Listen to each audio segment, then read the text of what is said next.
People often say that healing takes time, which it does. But you know what else healing takes? Work. You ready to put in that work? Do you even know how to put in that work though? Let's talk about it.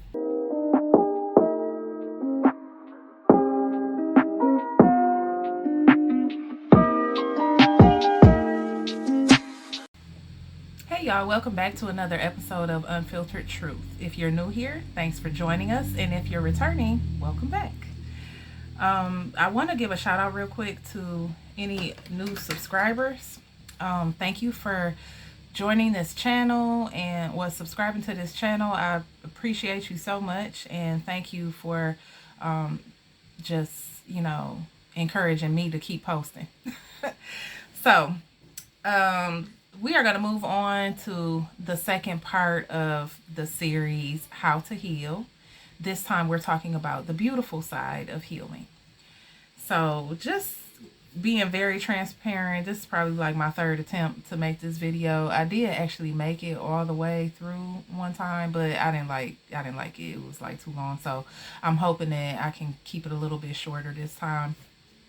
But I need to let you know this episode is set up a little bit different than the previous one because I have two different lists of things to give you. Okay, so you may want something to write with. You may want to take some notes as I state some of these things.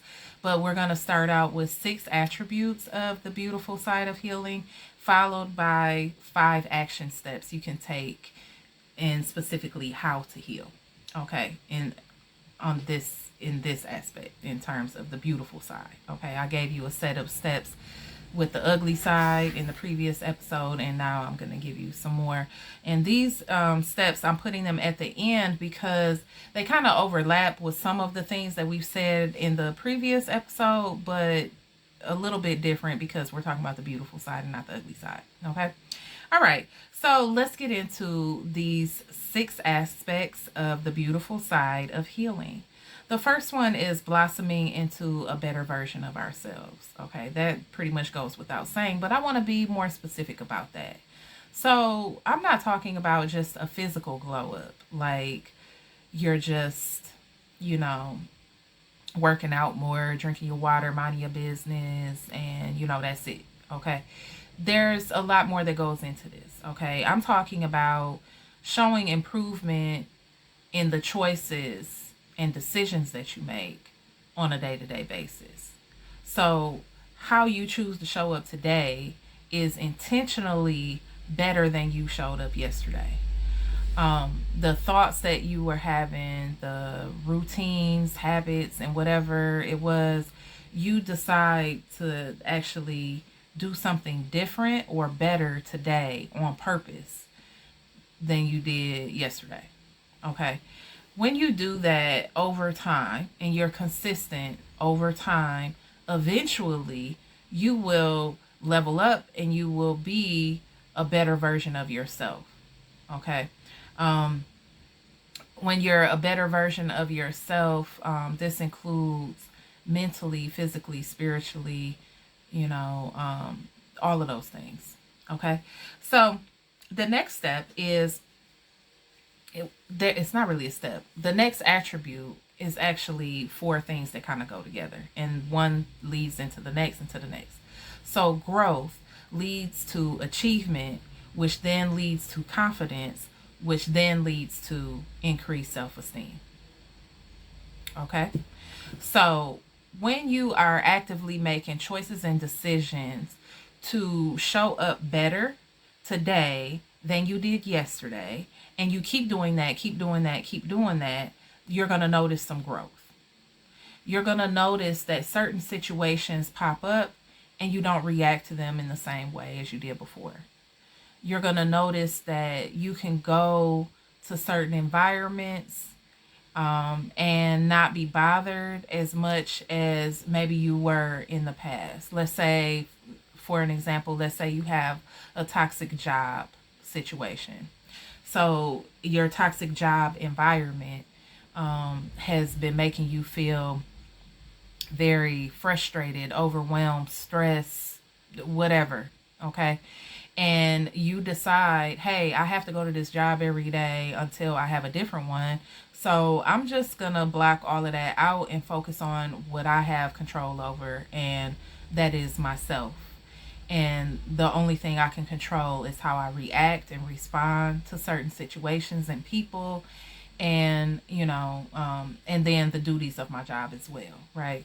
So if you're committing to not letting the toxicity of your toxic work environment kind of sit in you, or like project onto you, sink into you, or whatever you want to call it, absorb into you.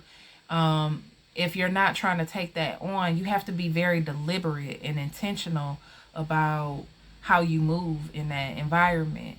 And so it may look like kind of protecting your energy and not interacting with everybody in the workplace. Maybe limiting your interactions to just those people that you have to interact with when you have to interact with them.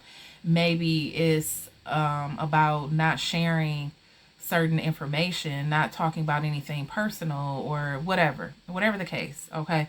But when you notice that, like, maybe a certain person, they always come at you kind of reckless, and they say stuff and it make you feel some type of way, and then maybe you react, maybe you say something back to them or whatever, and then you end up being mad at yourself because you feel like you didn't do the best you could in that situation or whatever. And this is just all hypothetical, but let's just say that that's the case, right? If you're actively choosing every single day to do something better, then the next day, when you find yourself face to face with that person who can be a little bit problematic, maybe you won't react the same. Maybe you'll decide, okay, today I'm going to do something different. I'm just going to be quiet. Today I'm going to do something different. I'm just going to say something nice. I don't care what they say to me. I'm going to say something nice back. Like, So once you notice that, like, hey, I did it. Today I did way better than I did yesterday. That is a sense of achievement. And then once you have that sense of achievement, you got to go again the next day. You're a lot more confident because you already made it through one day doing better. So you can do even better than that maybe the next day. Okay. So it builds up your confidence. And then that increases your self-esteem because you're not afraid of these interactions anymore, these environments anymore. You're not allowing that to skew the way that you view yourself. You're not allowing those projections to land into your psyche and make you believe or certain things about yourself because somebody is coming up to you saying whatever or doing whatever at your job. And so you're just not taking it on. Okay. Number 3 is leveling up all around. Okay. So after you're putting in, conscious efforts day after day, trying to be better than the way you were before, over time, if you're consistent, you will notice that you level up in all areas of your life. If you read your Bible, you spend time in the Word every single day, you're going to notice a shift in the way that you think and feel about yourself, about others, about life's challenges. You're going to notice some growth spiritually. If you work out every single day and every day you try to do a better workout or you try to be better and more disciplined than you were the day before with your fitness journey and stuff, you're going to notice that you start making gains, and so you're leveling up physically. Same thing with, mentally, emotionally. If you're pouring into yourself, trying to learn new things, if you're trying to use a little bit more self-control and manage your emotions and things like that better, then you're going to notice that you level up in those areas as well. Okay. So leveling up all around. Number 4 is a deep sense of love for ourselves and others. Okay. And specifically what I mean is being more empathetic and patient with other people, but also being more understanding and patient with ourselves. Okay. So, this one, this deep sense of love for ourselves and others, there's a lot to this. So, I'm going to break this one down for a bit, okay? So, when we have a deep sense of love for ourselves, we have to implement some boundaries. Okay, so in those first few things that I mentioned, when we're trying to be better today than we were yesterday or whatever, we have to have some type of boundaries, guiding principles, a moral compass. We have to have certain things in place so that we know our checkpoints. Like, we know, like, that's too much, oh, that's not enough. Like, you have to have certain things in place to kind of keep your progress going. All right, and that's the only way that you can really grow. So, for example, let's say that you going into this toxic work environment and you have to be there at the crack of dawn, like me with my job. Okay, so that means if you want to show up in your best form, you need to do all the things that you need to do for your morning routine so that you can be set up mentally, able to tackle whatever comes up at work. Okay, so I'm going to be more specific with this example just because it's just easier to understand probably that way. I'm a middle school teacher. I taught high school for a really long time, but now I'm doing middle school. And if you're not in the right frame of mind, it can definitely take a toll on you. All right.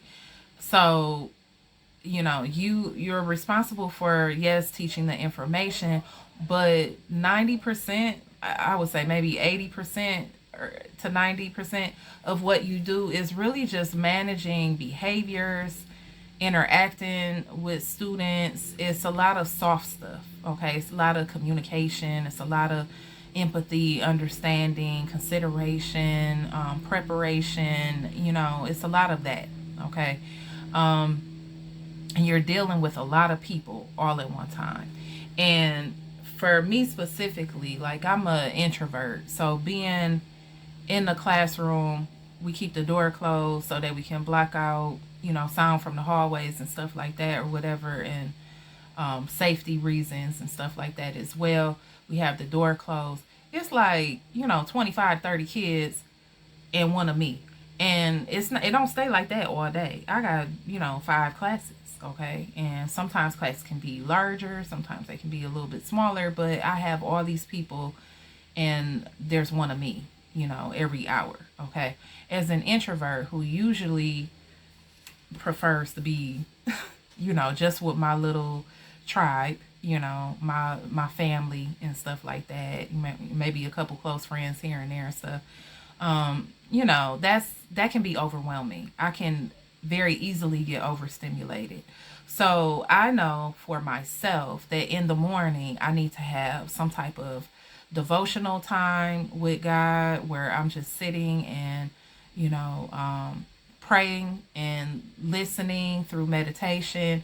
Maybe I'm reading something or listening to something, a sermon, or, whatever I'm doing, for my time with him. I have to spend time with him first and foremost. Okay. And then I also have to make sure, like, that meditation piece, honey, I can't tell you enough. Like, that is so important for me to have just some quiet time in my mind to hear what God is trying to drop in my spirit. I have to do that. Like, when I do that, what happens is, y'all know I'm a seer. I've said that before. But he will show me. Like, I will have visions of my day, certain situations that, might pop up, certain people that might be kind of difficult to deal with. He will literally show me like a little movie of, certain things that I need to be aware of. He will also show me what I'm like. I'll see it like a movie. So I'll see what outfit I have on and everything. And so if I start my day with that, it just makes everything so much easier, because in that vision, he will show me it's raining. I need to make sure I have my umbrella. He shows me the outfit that I'm wearing. So even if I picked out something else the night before, he's showing me this outfit. I need to wear this outfit. And you know what? Every single time, that outfit is already ready. Like, I don't gotta iron nothing. I don't gotta look for nothing. Like, it's all right there. He showed it to me and it's right there. It's the easiest thing to put on. And it ends up being the best thing that I could have worn on that day for whatever reason. Okay. So spending time with him through that meditation, it really just helps me to ground myself and kind of quiet everything and start from a place of stillness and, like solid, like a solid foundation of stillness and peace and clarity before going into a middle school. Okay. Which is on 25 as soon as I hit the door most of the time. So, kids are hype, okay, especially at that age. They are very hype, very excited. They want to share everything. They don't care that 3 people is already talking to you about 3 different stories. Here come the 4th and the 5th person, and they want to add their little stuff in too. And then while you're doing all of that, there might be something happening in the hallway that you need to go deal with. Like, for example, it could be 2 kids finna get into it and you don't want a fight to happen, so you gotta run over there right quick and put that fire out, but you still got these other kids on your heels because they wasn't done talking to you. So it can be a lot going on right at the beginning. Okay. And so for me, that morning routine is so important. I also like to have some type of physical exercise in the morning, some type, whether it's just stretching, whether it's like an actual, workout. I do like to do pool workouts, or I like to, do dumbbell workouts, or, just different things like that. So I like to spend some time moving my body a little bit, praying, meditating. If I have time, I might journal a little bit, but mostly I do that like in the evenings or later on or something. But the point is, I have to have a certain type of morning routine in order to prepare me sufficiently for my day. In order to have that morning routine play out the way that it needs to play out, I have to go to bed at a certain time. If I go to bed too late, I'm going to wake up too late, which is then going to throw off everything in my day. Because no matter what, I'm going to pray, I'm going to meditate, I'm going to do that regardless. I do that before I even leave my room in the morning.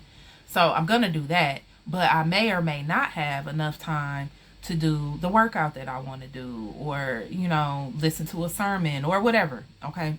So when I'm in, a state of like rushing and I'm kind of lethargic because I woke up late and I'm half asleep and I'm rushing around and all of that, like it already starts my day off in a weird vibe. And so then when I get to work and, kids are being kids and it kind of piles on, it can be, I've learned over time, how to like just be extremely patient and emotionally mature. So I don't lash out or get snappy like that, just because I didn't get enough sleep or whatever. I don't really do that. But I can get overstimulated, okay? And when I get overstimulated, I really just don't, like, all I want to do is go outside and put my feet in the grass. Literally. Like, I don't want to talk to nobody. I want to go outside and put my feet in the grass. But I can't even go to the bathroom when I want to go to the bathroom. So I'm definitely not going to be able to go outside just because I'm overstimulated. It don't really work like that. So, I have to have coping skills, right? So, if I go to bed on time, though, if I go to bed, early enough or whatever, then waking up is not a problem, and then my morning routine is not a problem, and everything is cool. However, life be life, and sometimes, and I'm human, so some days it don't always work like that or whatever. The point is, when you put that work in to love on yourself and protect those boundaries and keep those routines and things in place, you are showing so much respect for yourself. You're showing how much you have learned about yourself and how important those boundaries are. If you know that somebody be talking to you reckless and that makes you feel triggered because people have always talked to you reckless or whatever, it is not that person's job to move around your triggers. Could they talk to you a little bit nicer? Sure. But is it their responsibility to not trigger you? No, it is not. It is your job to manage your triggers. So if you know that you get triggered by a certain person or the way that they talk to you or whatever, you have two choices. Either never talk to them again, and if this is a work situation, that's probably going to be difficult, as well as family.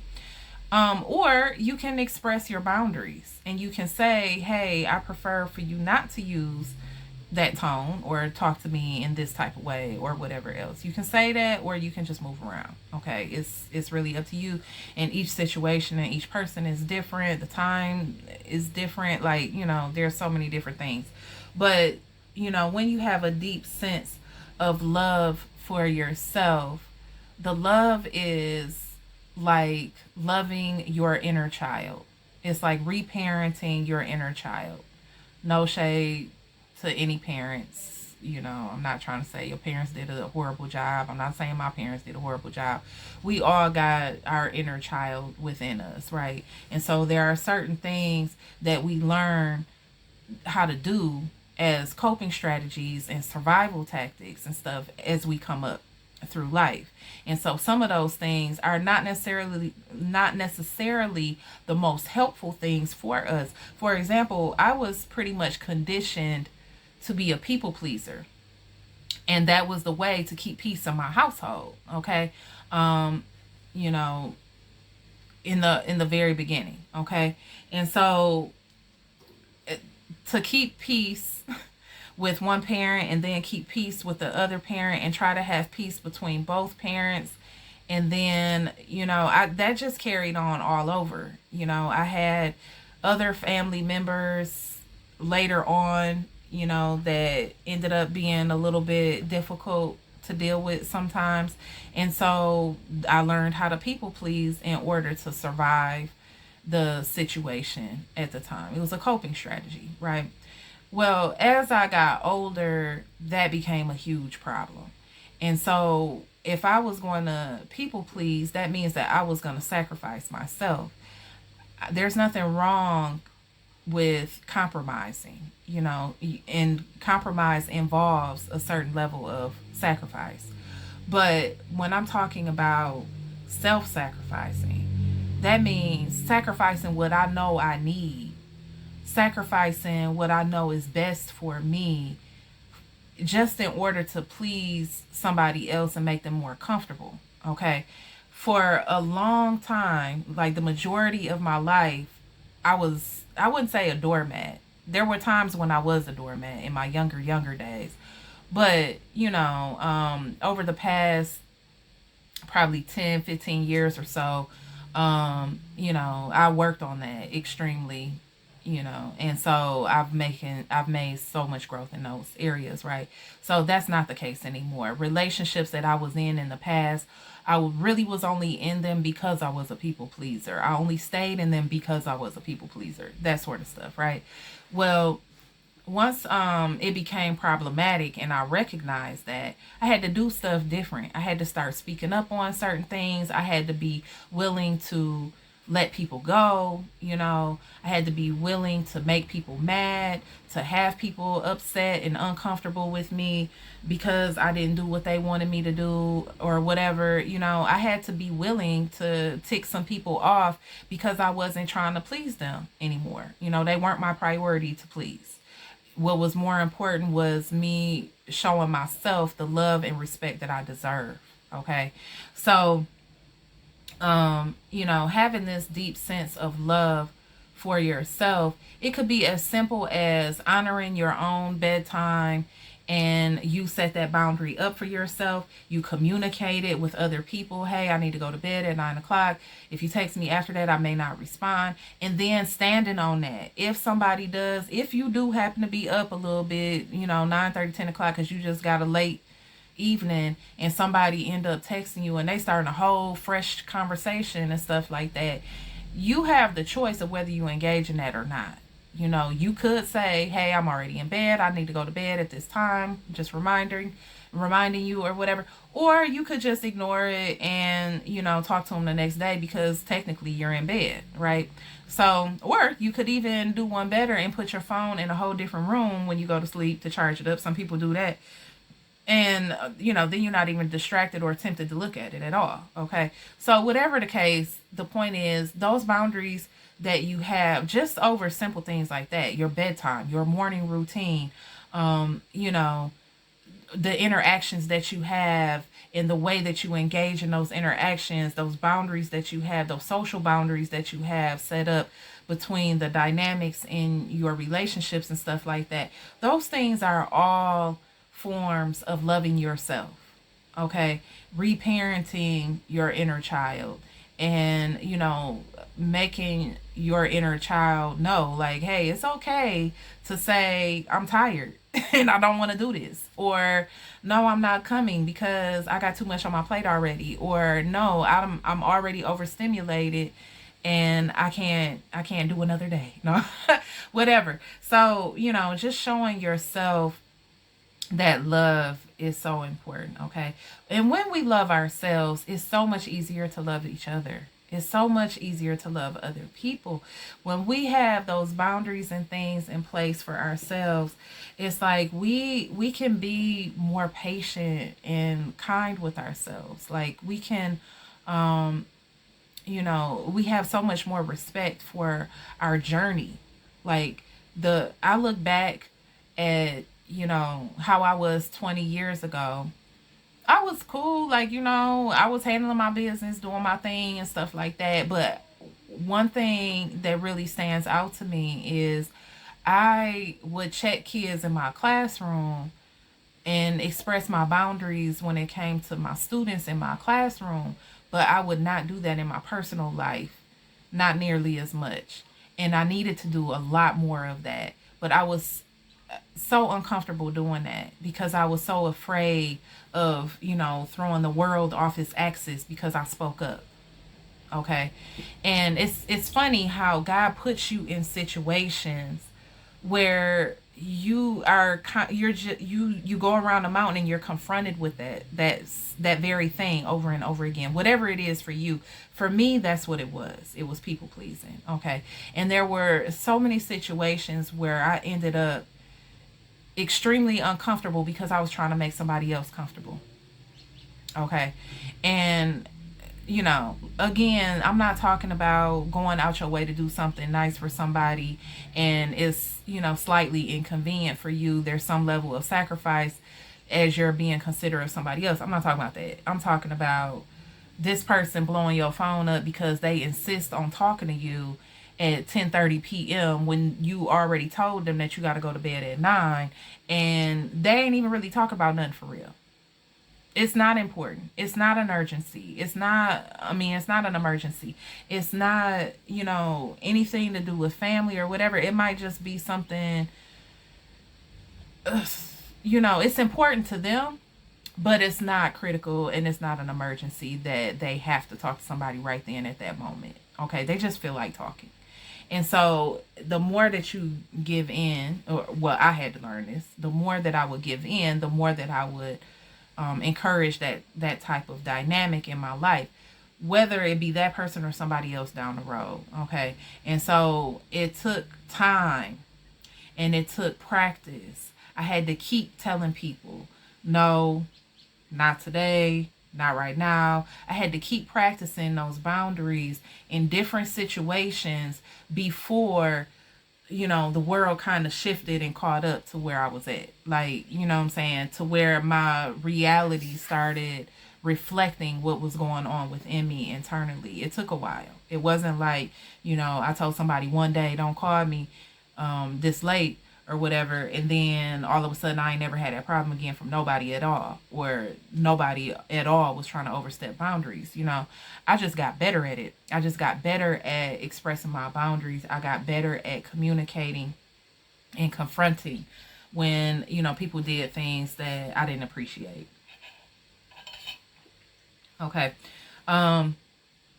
It helps you to have more empathy and patience for other people, as well, when you develop this deep sense of love and respect for yourself. Mainly because you can see your former self in them, okay? Or maybe you can see their inner child that's begging for healing, but they're just not addressing that because they don't feel like it, okay? And, I am making an assumption that these things are pretty much obvious, and not, maybe not obvious, but they're able to be perceived by most people. I do have to acknowledge the fact that I am a seer, so sometimes I see things that people don't see within themselves and stuff like that. I'm not at liberty to speak on everything that I see. I can only speak about those sorts of things if God tells me to or allows me to. So sometimes, and because of that, sometimes people don't even recognize what they got going on in themselves. Like, they're coming at you all kind of crazy or whatever. They coming at you all kind of different ways and stuff like that. And the reason why they're doing that is because they have a wound in them that they have not addressed. Okay. So you having already worked on your issues, you may be able to recognize that a little bit easier. Okay. Um, and if you do recognize it, you can give a little bit more empathy or show more empathy towards them because you understand what that's like, what that process is like. I remember being a people pleaser. I will never do it again. No, but I remember what it was like being a people pleaser. So when I encounter other people who are people pleasers, I'm like, oh, that's that. Okay. All I can do is have empathy and be patient with them because they haven't reached the point where I am, and that doesn't mean they're beneath me or I'm better than them or anything like that. It just means exactly what I said. We two different people on two different paths. We each got our own thing going on, and so we're not going to be identical in every way within our journey. Okay. So things that I may have already overcome 20 years ago, this person, same age as me, might still be dealing with. Okay. And if that's the case, that's them. What I can do is, if they ask, I can give them some sound advice. If they don't ask, I can pray for them, and just keep it between me and God that I'm praying for them. I can also empathize with them because I feel that. Like, I've been there before. So I know what that feels like. I know how hard it is to kind of like push yourself past your comfort zone and do something different, especially when somebody else could potentially be disappointed or something like that or whatever. Okay. But this is also where the art of detachment comes in. And the art of detachment is going to be its own episode, very soon, since I brought it up right now. But just to mention it, it's basically like when you let go of control. So you're not trying to control somebody else, how somebody else shows up in the world, how somebody else, treats you or whatever. You can express your boundaries and you can tell them what you require and what you appreciate and what you will not tolerate. But, if they choose to do those things, that's them choosing to do those things. And they may be choosing to do those things because they have just not healed or grown in the ways that you have. Okay. So you can be patient with them and empathetic and understand that, but you don't have to stick around and deal with it. Okay. So you can just let them have what's on their plate and you have what's on your plate, and you just focus on what you have on your plate. And if they need help with that, you can help them. Okay. But you don't have to help them. You don't have to go, try to explain to them why they doing this and that or whatever, especially if they didn't ask you. Like, you know, pray for them, and if they are receptive and willing, and then they, then you can share or whatever, right?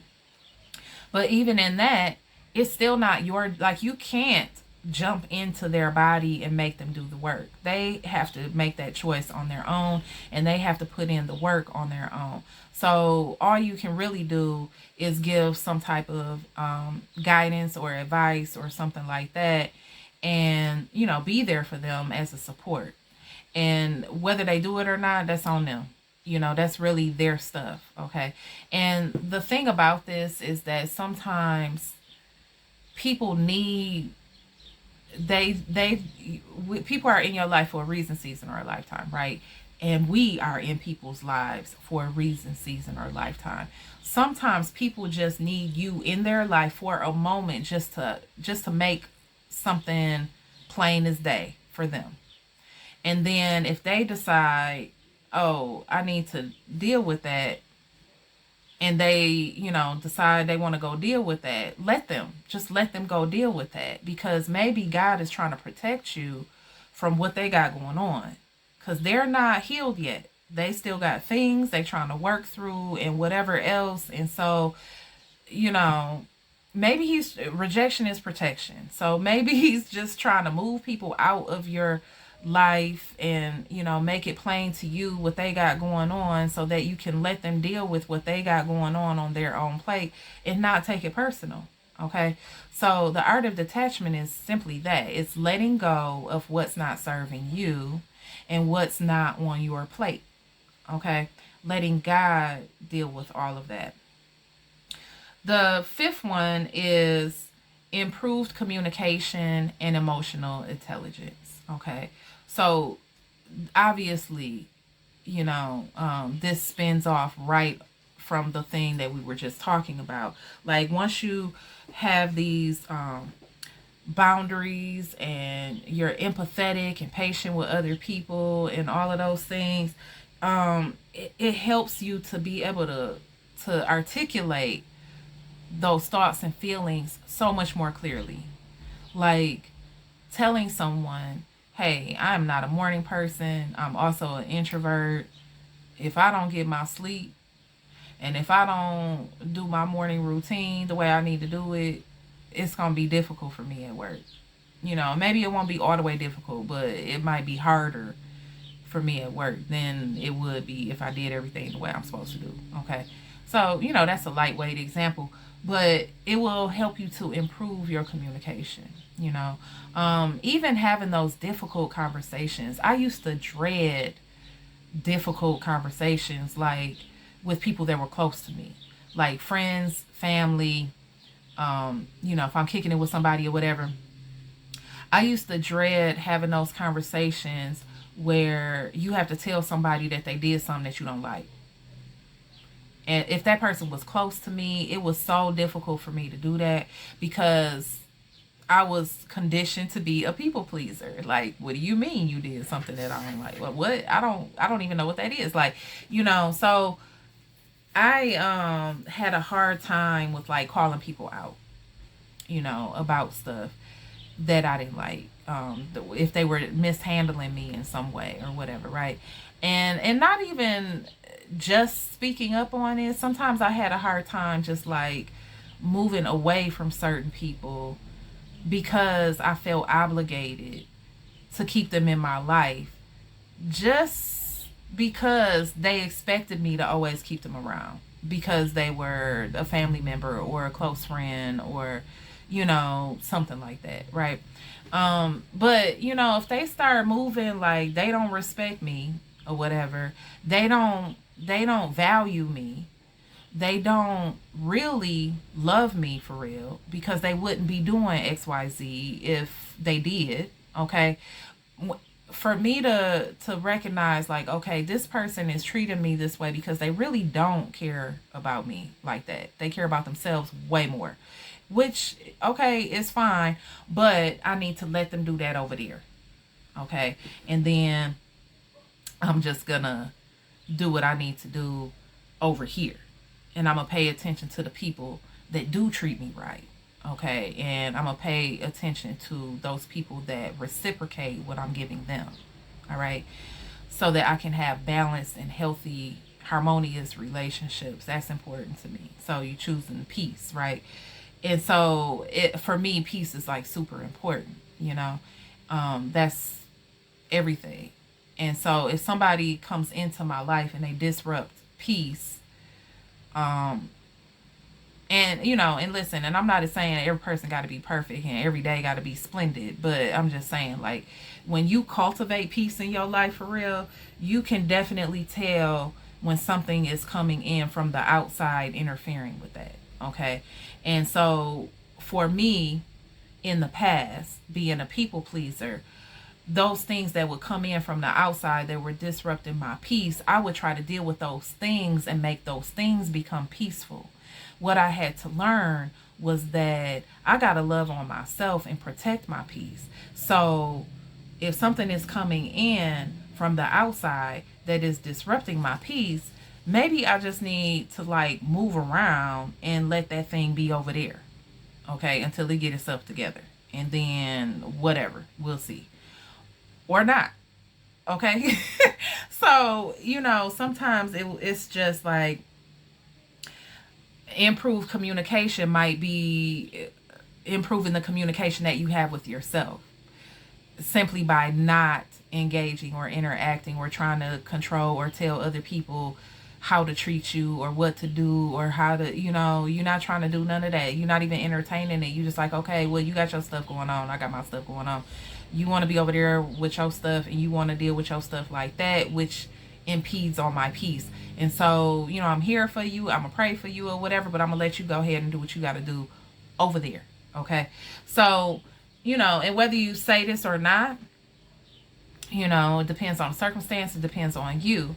But what it does show is also increased emotional intelligence. Okay.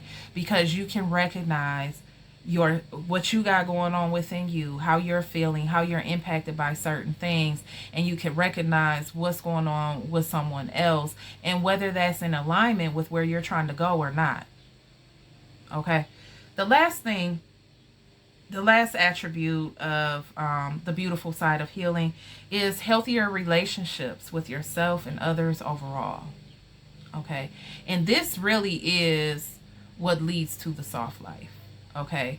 When you're listening to God flow within you and you're honoring other people's individuality and their own unique path, journey, whatever, towards healing, growth, whatever it may be, you're allowing people to be their own unique self while also allowing yourself to flourish in your own authenticity.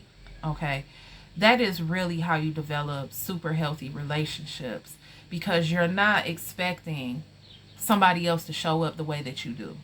Like match, like copy off of you, like emulate you. Like you're not expecting them to be your twin like that. For real, like you can support each other and you can have a really good friendship and you can require that your relationships are reciprocal, but you're not requiring that all your friends wear red shirts on Monday, or all your friends and your family always have to go bowling and everybody got to bowl with the right hand on Thursday.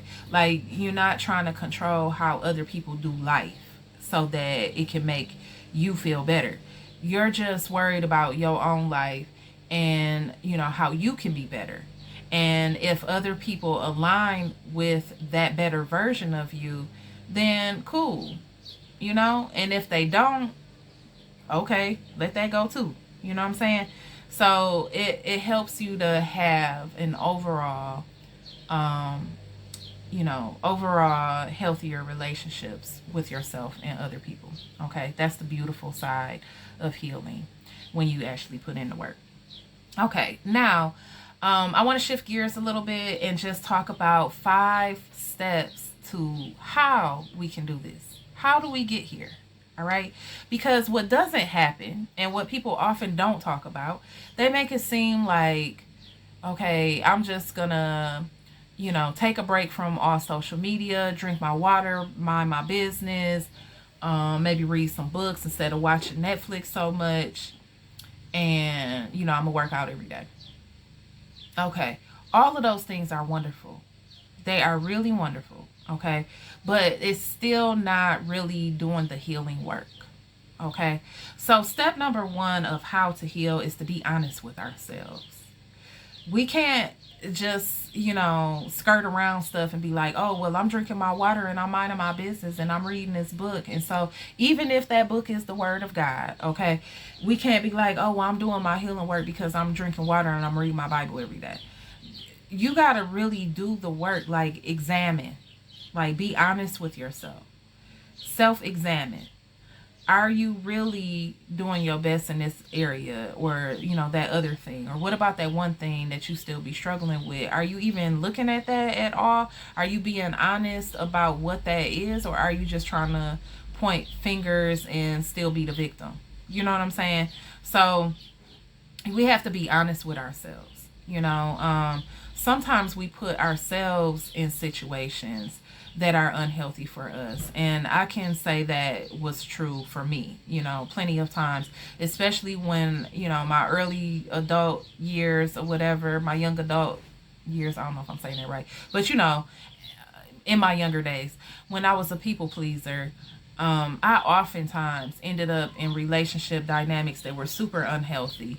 And then I didn't recognize, like, I put myself in that position, and that is what allowed this and that and the other thing to happen. This person was only able to mistreat me because I allowed them into my life in the first place. And why did I allow them into my life in the first place? Because I was a people pleaser and I didn't want to hurt nobody's feelings, or I didn't want them to have some kind of bad reaction to rejection if I said no thank you or something like that. You know what I'm saying? And the world is crazy. I'm just saying, it's been crazy too. But I remember growing up and people was like weird. Guys was very weird if they asked for your number and you didn't give it to them. Stuff like that. They could be very weird, and they still can be now, right? And I'm not trying to turn this into a that thing. It's just a random example, okay? But I ended up in situations a lot of times because I had not dealt with the people pleaser part of me. Okay, so I had to be honest with myself about that in order for me to actually, like, heal that and make some growth. Okay, so being honest with ourselves is definitely step one. None of us are perfect, and I don't care what happened to you. And I'm thinking back, and I'm pausing because I'm thinking back on stuff that I've gone through too. Some of the worst things that I have gone through that people have done to me, as much as they were so wrong about it, there was a piece of it where I did something that allowed that situation to even happen. Okay, that allowed that dynamic to develop, or that situation to manifest itself. Okay, there were certain things, whether and it could have just been as simple as I didn't speak up, and so this thing or that thing continued, or I didn't I didn't want to hurt somebody's feelings, or I didn't want somebody to spaz out on me or whatever, or whatever. So I called myself just basically sacrificing for peace, being a people pleaser, not realizing that attitude in itself was what caused the situation to occur in the first place. Okay, so we have to be honest with ourselves before we can actually make progress for real. Okay, and truth be told, this is the hardest step for so many people because they don't want to ever be wrong. They don't ever want to be wrong. You cannot take accountability if you're not willing to be wrong. Like, you have to be honest with yourself. Sometimes it was you that created the situation the environment, the different things, so that this person could do that to you. Okay? That type of stuff. Okay? Which takes us to our second point. Take responsibility for our own growth. Be willing to listen and learn. Okay? So once you're aware, like, okay, and you're honest with yourself, you got to be willing to do something about that. Like, you can't be like, okay, well, this and that happened to me, and so that's everybody else's fault. I know I was a people pleaser, but you know,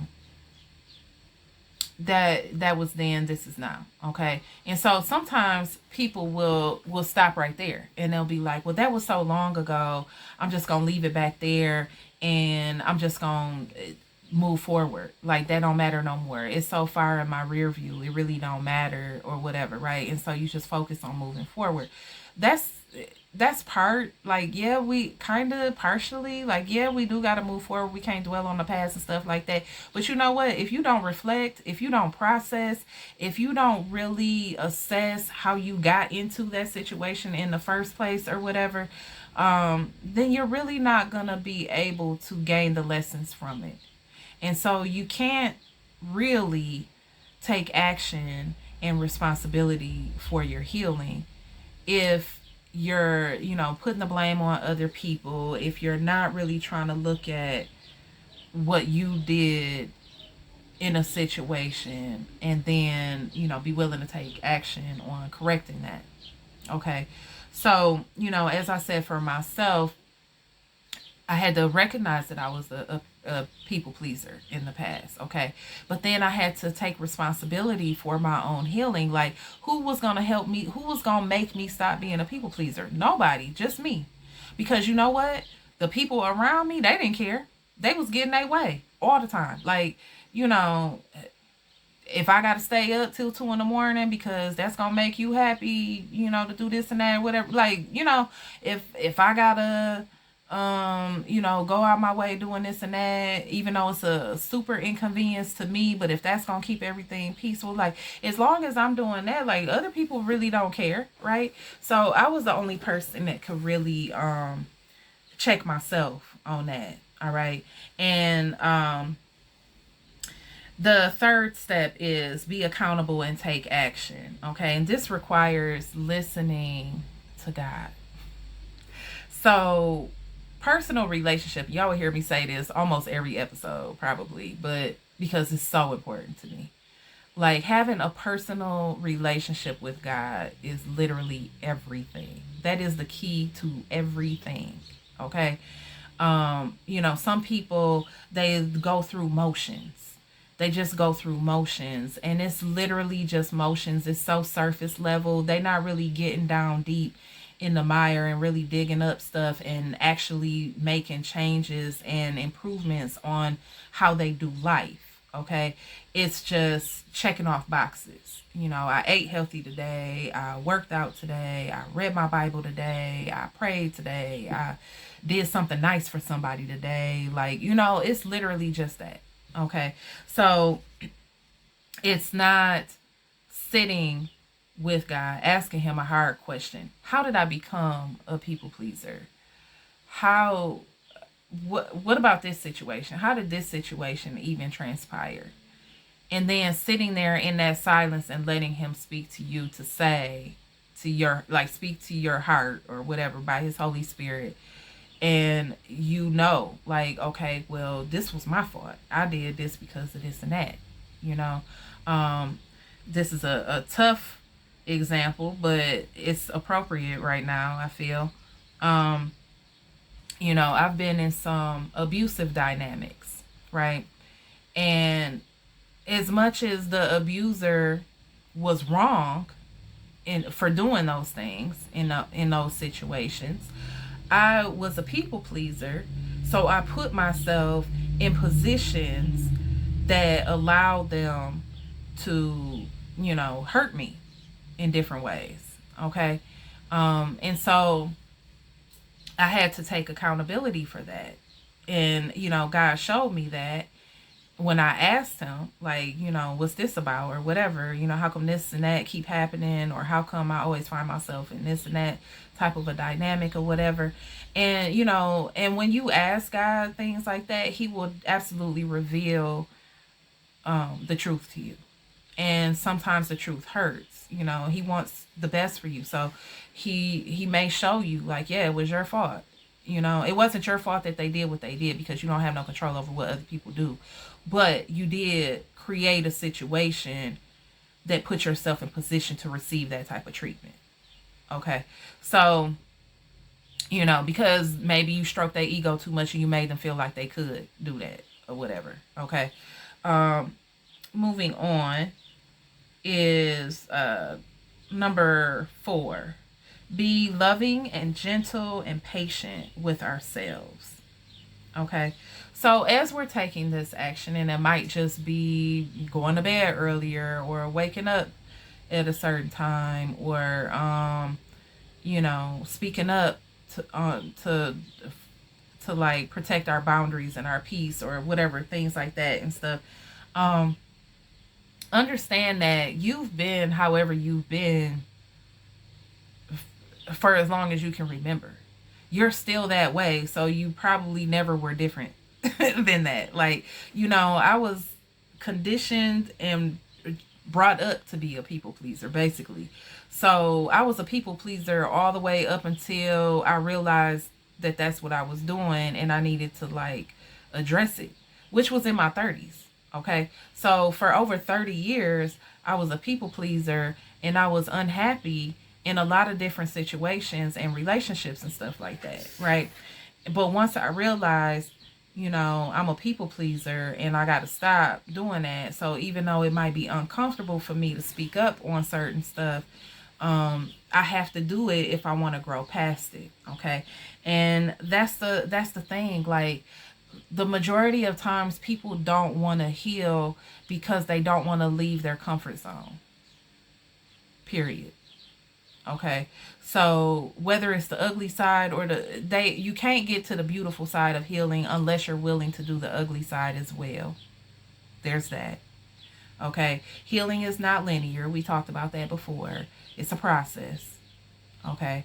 And if you're doing something different that you've never done before, for example, expressing your boundaries and things like that, it requires you to step out of your comfort zone. You have to do something different than you've always done in order to heal and in order to grow. Some people don't like change at all.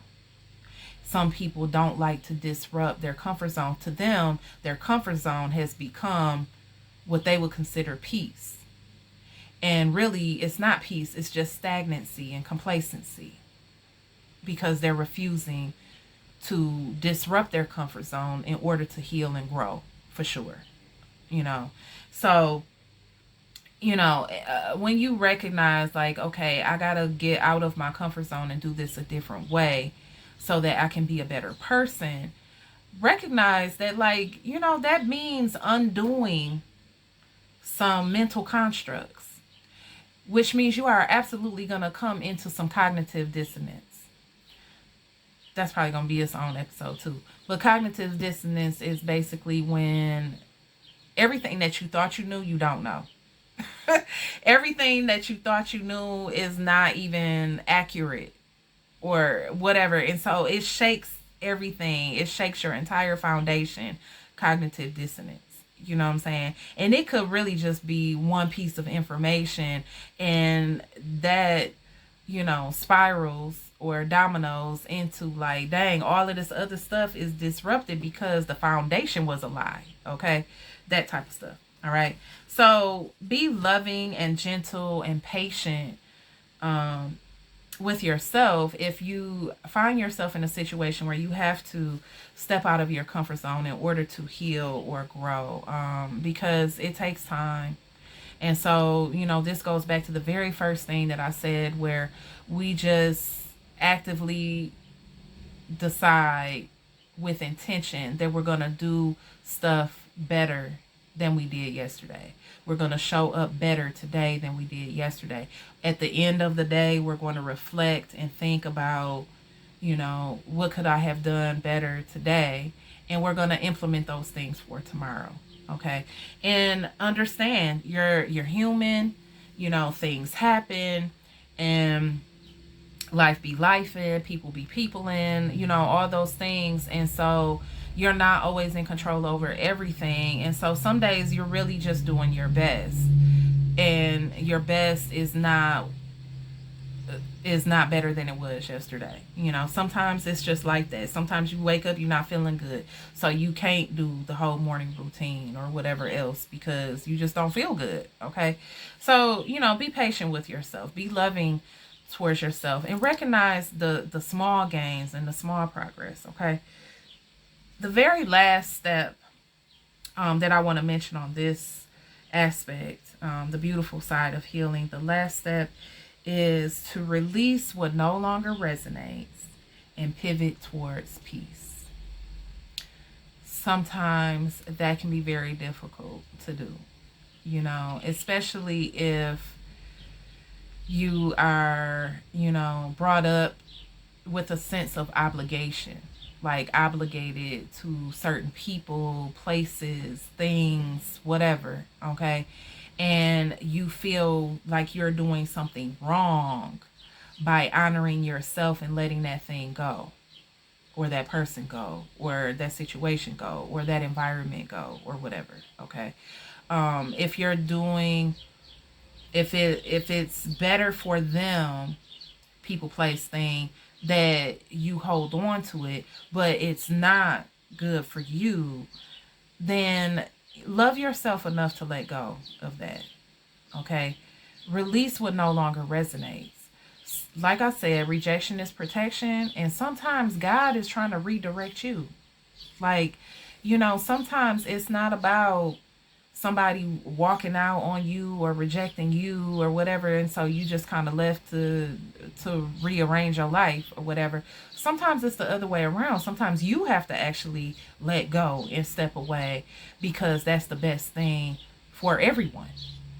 Okay? So sometimes, that's just what it is. And then pivot towards peace. Pivot towards peace, not pivot towards your comfort zone. There is a big difference in that. Pivot towards peace, as in what is in alignment with your spirit. Okay? What's in alignment with your growth, your goals, your, the things that light you up. What's in alignment with who you are as an authentic individual, spiritual being? What's in alignment with you?